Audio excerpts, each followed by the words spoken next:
ഇടവഴികളിൽ പോലും മുഅ്മിനീങ്ങളെ കാത്തു നിൽക്കുകയാണല്ലോ അല്ലാഹ്. അത്രത്തോളം നീ ആദരിച്ചല്ല ഞങ്ങളെ പടച്ച തമ്പുരാനെ. ഞങ്ങളുടെ ജന്മം പോലും വേണ്ടെന്ന് പറഞ്ഞ മാലാഖമാരെ കാത്തു നിർത്തിയിട്ട് പടച്ചവനെ നീ ഞങ്ങളെ ഏറ്റെടുക്കുകയാണല്ലോ അല്ലാഹ്. അത്രത്തോളം വലിയ സ്നേഹത്തിന്റെ കാരുണ്യത്തിന്റെ ഉറവിടമായ റഹ്മാനായ അല്ലാഹ് പടച്ച തമ്പുരാനെ, അല്ലാഹുവേ, അതിന് വിരാമം കുറിച്ചുകൊണ്ട് ഞങ്ങൾ ഇനി ഞങ്ങളുടെ ജീവിതത്തിലേക്ക് മടങ്ങുകയാണ് തമ്പുരാനെ.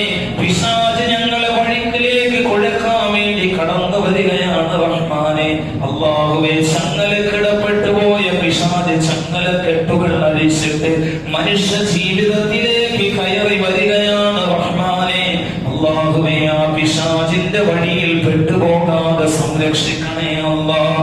കാത്തു നിന്ന മാലാഖമാരെ ഞങ്ങളെ കൈയൊഴിയാൻ ഞങ്ങളുടെ ജീവിതം നീ ഇടയാക്കല്ല അല്ലാഹ്. റഹ്മാനായ റബ്ബേ, ഞങ്ങളുടെ പാപങ്ങൾ പൊറുക്കണേ അല്ലാഹ്. ഒരു മാസം ഞങ്ങളുടെ ജീവിതത്തിന്റെ ആനന്ദമായിരുന്നു റഹ്മാനെ.